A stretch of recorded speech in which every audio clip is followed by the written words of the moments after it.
bem-vindo a mais um CRCCE-Cast, o nosso podcast aqui do Conselho Regional de Contabilidade do Estado do Ceará, que é veiculado em várias plataformas de streaming e também via YouTube.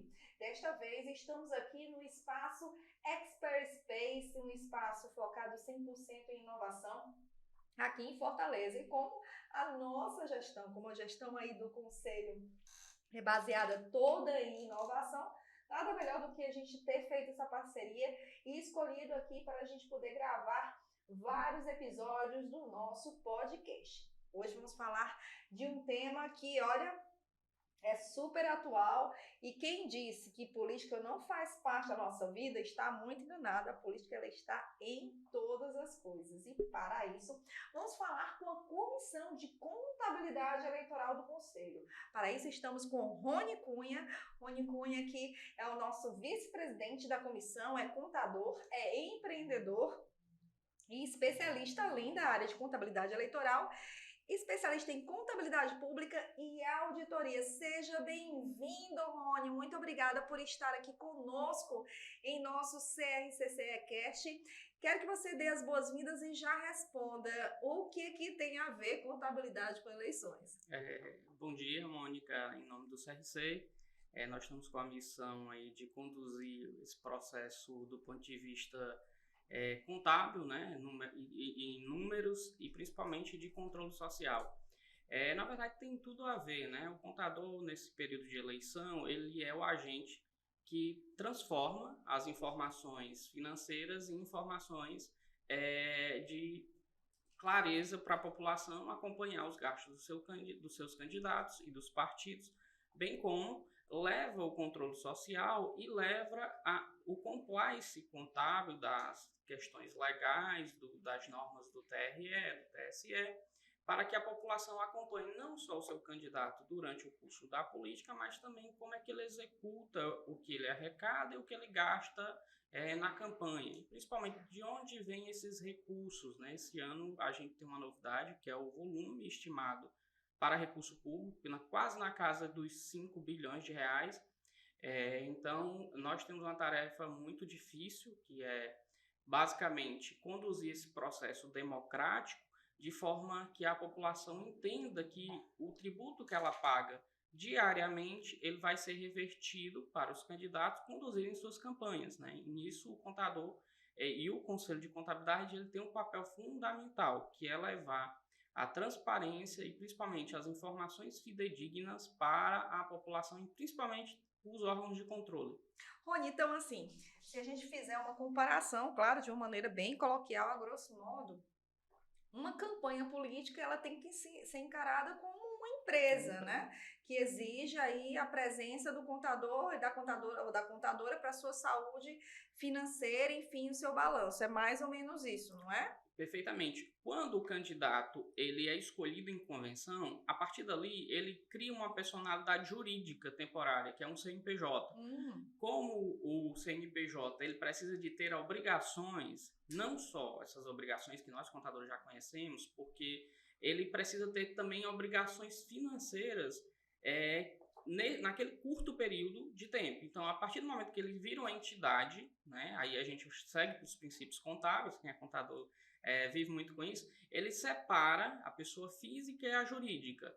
Então, a jurídica basicamente vai ter que dar notícia de todas as suas informações financeiras na campanha. Quantos ativistas, quantos carros, quantas motos, quantas propagandas, quantas publicações nas mídias, quanto impulsionamento, que é muito comum. Então, basicamente, ele vira uma empresa.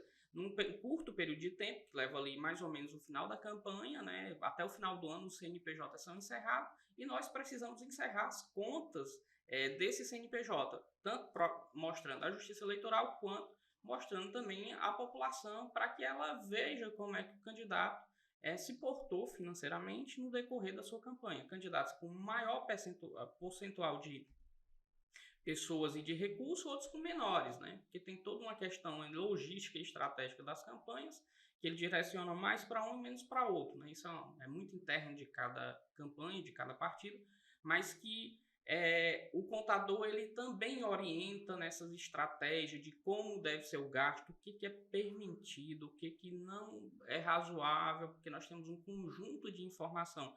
Nós, contadores, sabemos dos cruzamentos de dados no setor público e no setor privado. Em campanha eleitoral, existe um cruzamento de dados muito mais rápido, com um banco de dados muito mais complexo, para que haja uma fiscalização maior, né, pelo histórico das eleições. Perfeito. E assim como uma empresa, também tem a questão das receitas e das despesas. As despesas você falou aí, né, de maneira muito, muito, muito bem feita, que é o quê? Como é que realmente deve se gastar, como deve se, enfim, se movimentar. Mas e as receitas? Como é que hoje é financiada uma campanha? Hoje nós temos fontes de financiamento, recursos públicos, que existe duas espécies, né, que é o fundo partidário, que esse já é histórico, já é constituído há muitos anos, que parte do tributo vai para esse fundo e os partidos dividem com os candidatos. E nós temos o inovador, que nós chamamos de FEFEC, né, que é o Fundo Especial de Financiamento.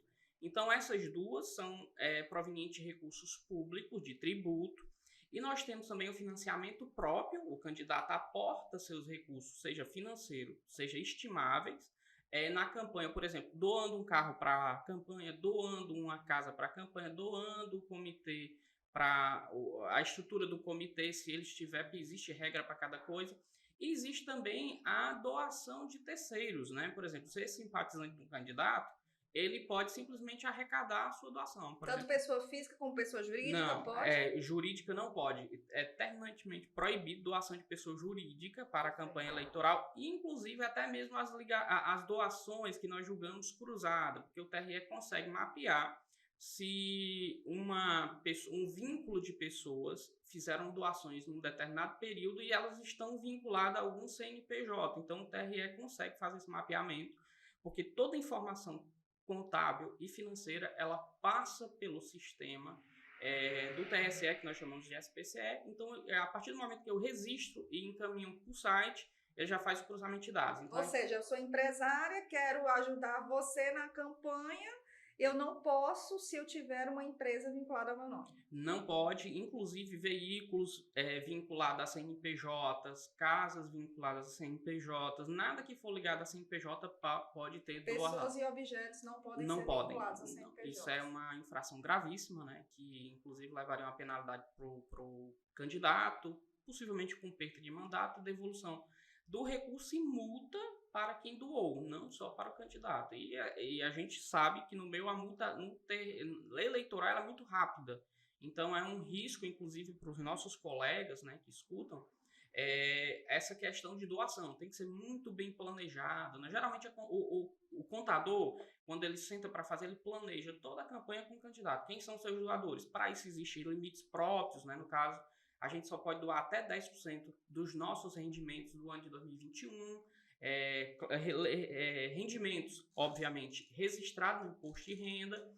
E no caso dos estimáveis, quem tem mais de um veículo, a gente só pode doar até R$40 mil, porque existem sublimites, né, que o TRE impõe para que as campanhas fiquem mais igualitárias. Porque você pode ter ali uma discrepância no candidato que tem mais recurso, em detrimento do que tem menos. Então, existe uma barreira, um teto, inclusive com sublimites de gasto, né? Nós estamos esperando agora, dia 20, mais ou menos, desse mês, o TRE... Agora em julho, não é? Isso, agora em julho, exatamente. O TRE solta quanto o candidato pode gastar, seja deputado federal, estadual, senador e governador, com base nas últimas eleições. Então, existe um limite, não é extrapolado, né? Não é...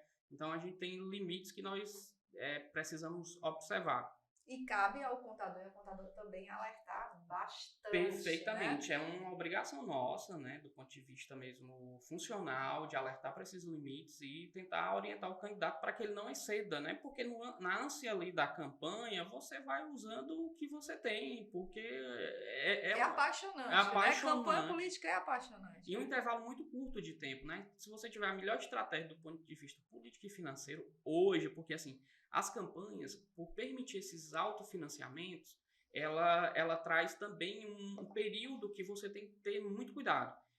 Não extrapolar, inclusive, seus limites pessoais, mas que você não extrapole nem a doação. A gente pode doar em excesso. Inclusive, os crowdfundings, que são as arrecadações pela internet, tem muitos candidatos já recebendo. Que aí no período pré-campanha. Pré-campanha, e o outro detalhe, do ponto de vista importante, é a gente mapear esses doadores, né? Lembrando que doador é toda pessoa física, né? Regular no Brasil, o estrangeiro não pode doar, tem uma vedação contra o estrangeiro, não é fonte de financiamento, recurso estrangeiro, principalmente estrangeiro doando recurso estrangeiro. Se ele for estrangeiro brasileiro, ele pode doar e comprovando que esses recursos foram oferidos no Brasil.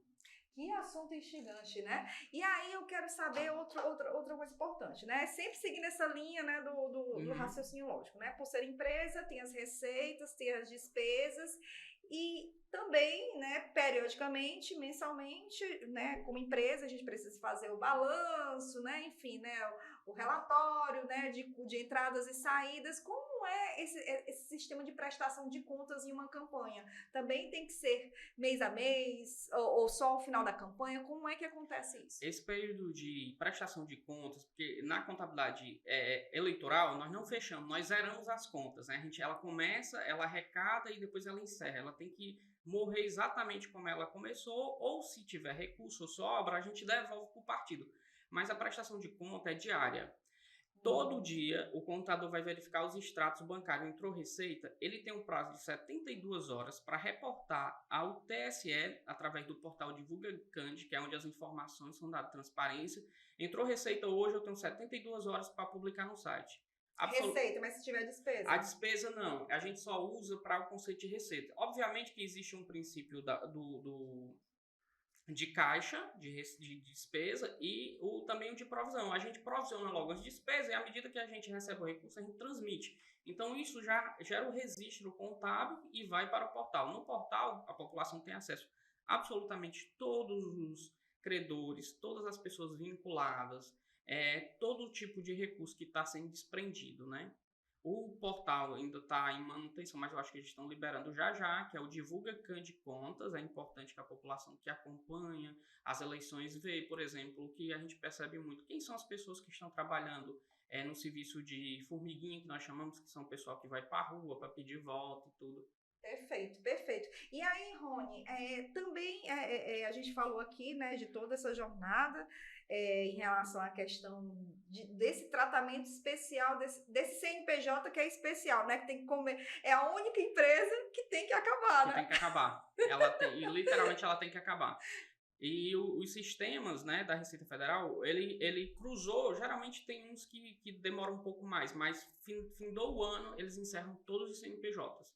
Um número errado, um relatório errado, um balanço errado pode chegar a, mesmo que o candidato seja eleito, ser destituído?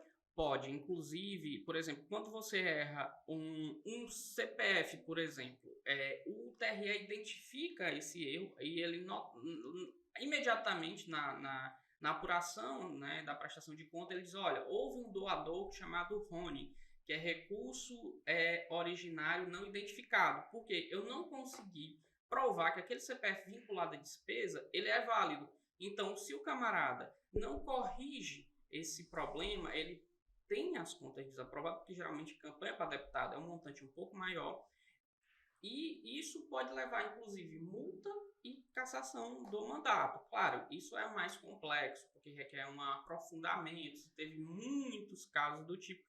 Mas se for uma despesa, sei lá, de 5, 10 reais, 100, 200, mas for uma despesa de 1 milhão, de 300 mil, isso já representa um percentual muito grande sobre os gastos. Então, o risco desse candidato ter problemas é muito grande. E pode ter de problemas desde a própria denúncia, a própria, né, possível fraude, né, enfim, né, até realmente ele perder, antes ele nem seguir com o mandato. Com o mandato. Inclusive, não seguindo com o mandato e também com a nota de inegibilidade, que seria a proibição de se candidatar por igual período, né? Então, a prestação de conta ela tem que ter esse cuidado, porque se houver um problema sério, então o camarada não pode ser mais candidato nos anos subsequentes. E fora, também ainda tem multas, né? Dependendo do caso. Né? Geralmente multas, por exemplo, neste caso é imputado, aí no caso concreto a gente teria que ver, pode ser imputado uma devolução de débito, pode ser imputada a multa para o próprio, além da devolução, a multa para o candidato. Ou se houver um excesso por exemplo, você doou um em excesso, o candidato e a pessoa que doou levam multas, e as multas são, assim, em menos de 2, 3 meses você já está com o nome no cadinho.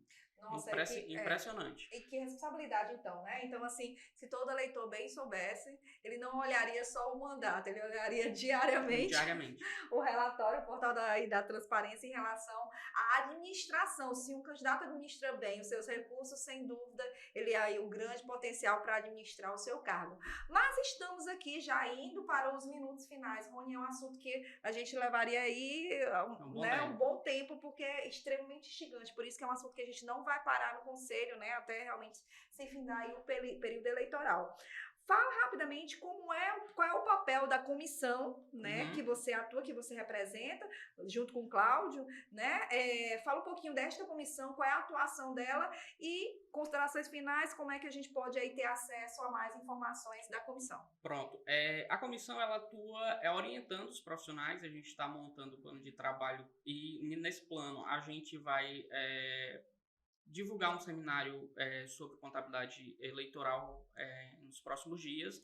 Ela atua na orientação e principalmente no suporte aos profissionais, os que estão iniciando dúvidas, né? Nós temos alguns grupos no WhatsApp de muitos profissionais do Estado, que nós ficamos ali tirando dúvida dos colegas para aprimorar a prática contábil, né? Porque quando a gente aprimora, não só nós ganhamos, a população ganha. Porque quando você tem uma técnica bem feita, com responsabilidade, que é o caso da comissão, é o caso dos profissionais envolvidos, isso é muito bom para a população, porque você dá ali uma transparência, que o processo foi liso, tudo muito bem fundamentado. Então, o papel da contabilidade é promover o conhecimento para os nossos colegas contadores, no sentido da contabilidade eleitoral, porque a contabilidade ela é muito ampla, né? Então você tem muitos nichos, então nós estamos aqui à disposição para tirar dúvida e vamos estar divulgando logo em breve o evento que vai acontecer no estado do Ceará. Então a gente está se programando ainda essas questões meio Covid e voltando, então tem toda uma logística por trás. Rony, parabéns aí pela iniciativa, um abraço a toda a comissão que representa aí, né, no conselho. Quero agradecer também ao espaço aqui da Expert Space por ter cedido para poder gravar esse podcast, que eu tenho certeza que vai ser bastante útil aí para os contadores, contadoras, os estudantes de ciências contábeis e também, claro, eu digo que os profissionais, todos aqueles que se interessam por eleições e contabilidade. Muito obrigada mais uma vez. Eu agradeço a sua audiência e até o próximo CRCC Cast. Tchau, tchau.